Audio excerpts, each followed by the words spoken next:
بوٹا سنگھ جب بھی اوپر دیکھتا تو اسے زینب کی بڑی بڑی آنکھیں خلاؤں میں سے گھورتی ہوئی نظر آتی تھیں، اور جس طرح آسمان سے ایک کونجوں کی قطار نکلتی ہے، اسی طرح اس کی آنکھوں سے آنسوؤں کی ایک قطار نکلتی، اور وہ قطرہ قطرہ بوٹا سنگھ کی گود میں گرتی جاتی۔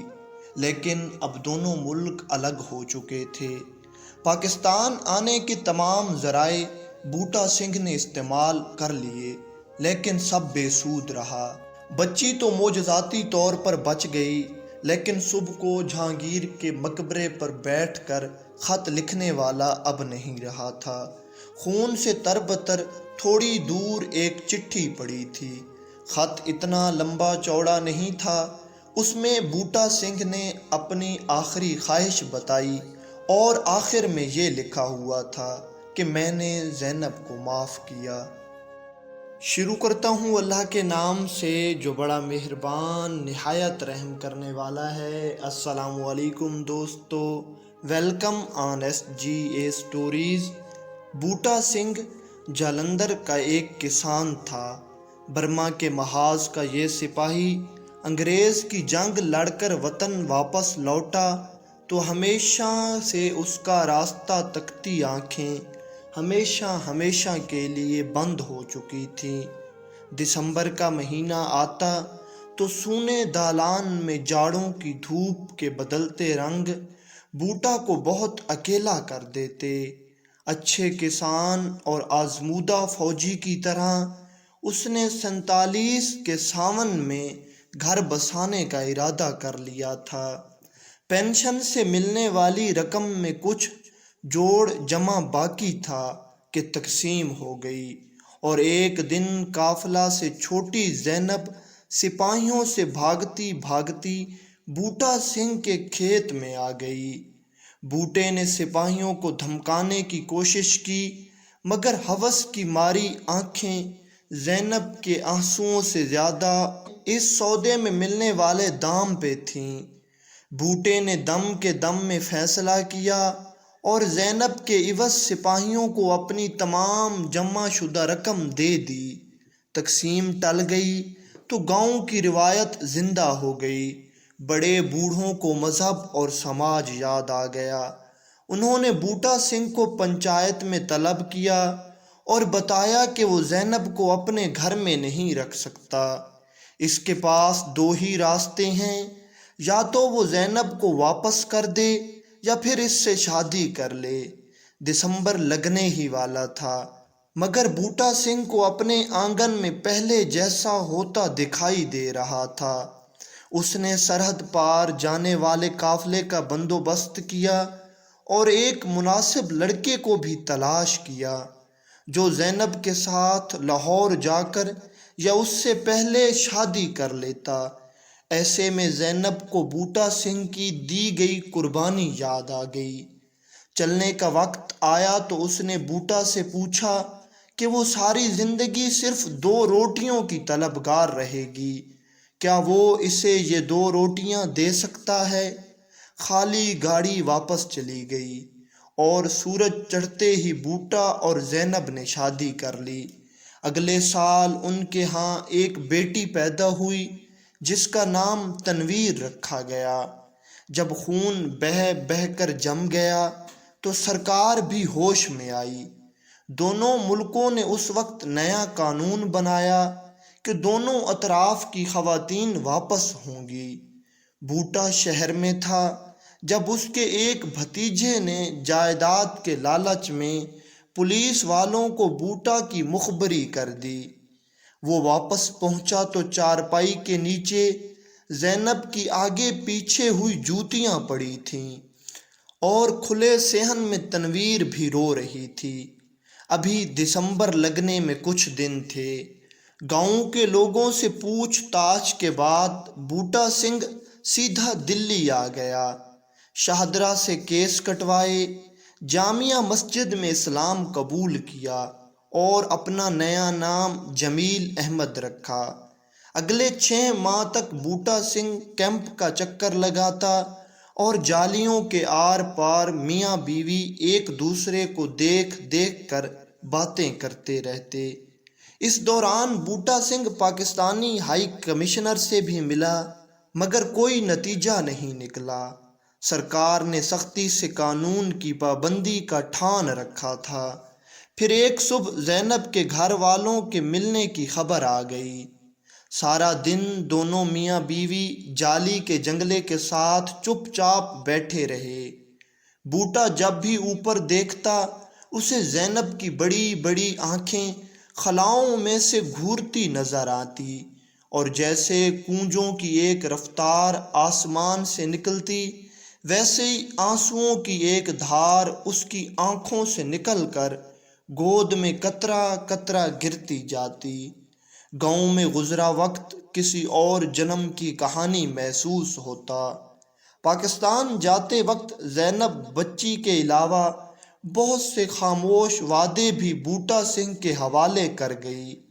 بوٹا سنگھ نے مسلمان ہونے کے ناطے پاکستان کی شہریت اختیار کرنے کی درخواست دی، جو رد ہو گئی۔ اس نے ہندوستانی ہونے کے ناطے پاکستان کا ویزا بھی مانگا، جو نہیں ملا۔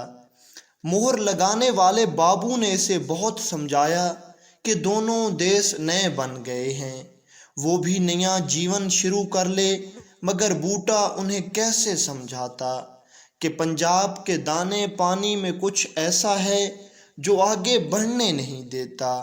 وہ تو برما کے محاذ پہ بھی اپنا جلندھر دل میں بھر کر لے گیا تھا، یہ تو پھر بھی ایک چھوٹی سی لکیر تھی۔ بوٹے کو کون بتاتا کہ ایک لکیر تھی، مگر اتنی گہری گڑی تھی کہ نسل در نسل جوانیاں دینے کے باوجود اب تک پرانے کنوؤں ایسی اندھی تھی۔ جب کوئی قانونی طریقہ نہ ملا تو بوٹا سنگھ نے گاؤں کی زمین بیچی، اور تنویر جو اب سلطانہ تھی کہ انگلی پکڑے غیر قانونی طریقے سے سرحد پار کر کے پاکستان آ گیا۔ اس دوران زینب کے گھر والے اسے برکی کے پاس واقع اس کے گاؤں نور پور لے جا چکے تھے۔ بوٹا سنگھ گاؤں پہنچا تو زینب کی شادی طے ہو چکی تھی۔ اس کے گھر والوں نے بوٹا سنگھ کو مار پیٹ کر پولیس کے حوالے کر دیا۔ عدالت میں پیش ہونے پہ بوٹا سنگھ نے جج کو اپنی پوری کہانی سنائی اور بتایا کہ مسلمان ہونے کی حیثیت سے اب وہ زینب کا شوہر ہے۔ عدالت نے شرط رکھی کہ اگر زینب اس کے حق میں بیان دے دے تو بوٹا سنگھ اس کو لے جا سکے گا۔ ادھر زینب کے گھر والوں نے اس کو دھمکی دی کہ اگر اس نے عدالت میں بوٹا کے حق میں بیان دیا تو وہ اس کے ساتھ ساتھ ننھی سلطانہ کو بھی مار دیں گے۔ زینب عدالت میں پیش ہوئی تو کمرہ گواہوں، ملزموں اور عمر قیدیوں سے کھچا کھچ بھرا تھا۔ ایک طرف بوٹا سنگھ کی ملتجیانہ نگاہیں تھیں، ایک طرف ماں کی گود میں آنے کو بے تاب چھوٹی سلطانہ تھی، اور ایک طرف زینب کے بکھرے ہوئے رشتہ دار تھے۔ جج کے بار بار پوچھنے پہ زینب نے بوٹا سنگھ کو پہچان تو لیا، مگر اس کے ساتھ جانے سے انکار کر دیا۔ بوٹا کے آنسو اس کے چہرے کو تر کر رہے تھے۔ جب اس نے شلوکے سے نوٹوں کی ایک گڈی نکالی اور کہا کہ اب سلطانہ کو وہ رکھ لے، زینب نے ایک نظر اپنے بھائیوں پہ ڈالی جن کے سر نفرت سے ایک سمت سے دوسری سمت کو انکار کی صورت میں ہل رہے تھے۔ ماں کی ممتا نے بچی کے معصوم ذہن کو تعصب سے دور رکھنے کے لیے ایک بار پھر معذرت کر لی۔ عدالت سے نکلتے ہوئے بوٹا سنگھ کے دامن میں ٹوٹا ہوا دل اور گود میں روتی ہوئی ایک بچی تھی۔ اسے یہ شہر ایک عجیب سی جگہ لگ رہا تھا۔ وہ جلد از جلد اس شہر سے بھاگ جانا چاہتا تھا، مگر جاتا بھی تو کہاں؟ گاؤں کی زمین تو وہ بیچ آیا تھا، اور ویسے بھی ادھر چند قبروں کے سوا اور بچا ہی کیا تھا۔ اتنے بھرے پڑے شہر میں اس کو ایک ہی جگہ مناسب لگی، سو وہ داتا صاحب آ گیا۔ رات بھر بوٹا ان چوکیوں پہ آنسوؤں کی نیاز چڑھاتا رہا۔ پاس ایک ستون کے سہارے سلطانہ سو رہی تھی۔ اب جن گلیوں میں دیگوں کی دکانیں، پرانے چھاپا خانے ہیں اور اسلامی کتابیں اور موتیے کے ہار ملتے ہیں، وہاں سے اس نے سلطانہ کے لیے نئے کپڑے اور نئے جوتے خریدے۔ بچی سمجھی کہ اب شاید ماں کے پاس ہی جانا ہوگا۔ دونوں باپ بیٹی شہر سے باہر جانے والے رستے پہ راوی پار کر کے مقبرے چلے گئے۔ جہانگیر کی قبر کے چبوترے پہ چند بچوں نے ننھی سلطانہ کو دودھ پیتے دیکھا۔ اس کا باپ روتا جا رہا تھا اور ایک چٹھی لکھتا جاتا تھا۔ شاہدرہ سے گاڑی گزرتی تو سنگ تراشوں کے محلے کے بچے اس کے نیچے شاہ جارج کی شکل والا سکہ رکھ کے اسے مقناطیس بنانے کا سوچتے۔ ایسے ہی ایک بچہ اپنی بیوہ ماں سے سکہ لے کر کشمکش کے عالم میں پٹڑی کے پاس بیٹھا تھا۔ اس کے اندر ایک گوں مگوں کی کیفیت تھی۔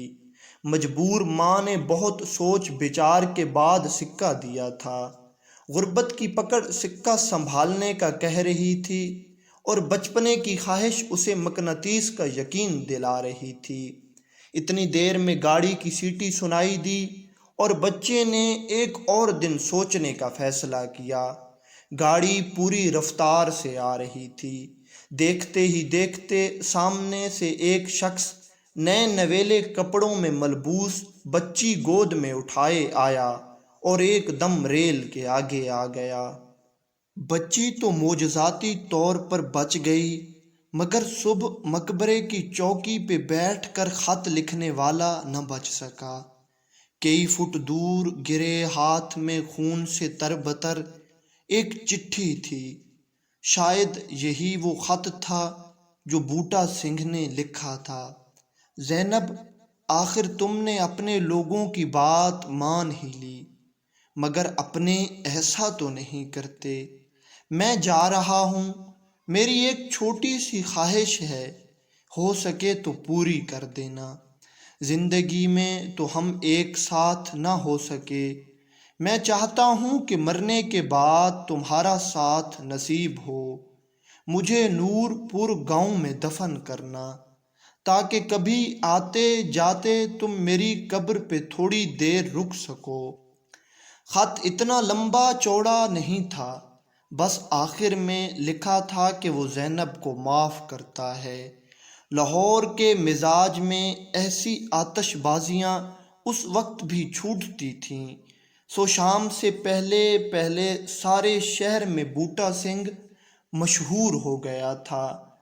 جب اس کی میت اسپتال لے جائی گئی تو لگا کہ پورا لاہور امڑ آیا ہے، مگر بوٹے کی آخری خواہش بھی پوری نہ ہو سکی۔ 22 فروری 1958 کو جب میت گاؤں پہنچی تو نور پور والوں نے 2 گز زمین دینے سے بھی انکار کر دیا۔ شہر کی انتظامیہ نے محبت کرنے والوں کے ولولے دیکھے تو بوٹا سنگھ کو میانی صاحب میں دفن کیا، جہاں اب بھی اس کی قبر پر تازہ پھول ملتے ہیں۔ سلطانہ کو لاہور ہائی کورٹ کے ایک وکیل اپنے ساتھ بیٹی بنا کر لے گئی۔ بہت دیر تک نور پور گاؤں میں اس واقعے کا ذکر بھی گناہ تصور کیا جاتا۔ خبر کی چاٹ لوگوں کو بہت آگے تک لے جاتی ہے، سو ایک صحافی نے نور پور جا کر رہائش اختیار کی اور پھر ایک دن موقع ملنے پہ زینب سے پوچھ ہی لیا۔ زینب کی بڑی بڑی آنکھوں میں اب ہلکے پڑ چکے تھے۔ پیڑی جمے ہونٹ ہلے اور آواز آئی، جب میں ادھر تھی تو ساری ساری رات بوٹا مجھے پنکھا جھلتا تھا۔ اب میرا شوہر مجھے مارتا بھی ہے اور طعنے بھی دیتا ہے۔ محبت مل جائے تو موت بھی سکون سے آتی ہے، نہ ملے تو زندگی کا ایک ایک لمحہ مشکل ہو جاتا ہے۔ بابا بتاتے ہیں کہ اس کے بعد انہوں نے سکہ گاڑی کے نیچے رکھنے کا ارادہ ترک کر دیا۔ جو گاڑی بوٹا سنگھ کا بھلا نہ کر سکی، وہ سکے کو مقناطیس کیا کرتی۔ گھر آ کر وہ سکہ انہوں نے چاچا کو دے دیا کہ شہر جانا ہوا تو انارکلی کے باہر سے میرے لیے کوئی کتاب لے آنا۔ چاچا شام کو واپس آیا تو اس کے ہاتھ میں ایک کتاب تھی، قصہ بوٹا سنگھ نو مسلم جمیل احمد المعروف شہید محبت۔ دوستو، یہ کہانی ریل کی سیٹی کتاب از حسن معراج سے لی گئی ہے، باقی حقیقت اللہ اور اس کا رسول جانتا ہے۔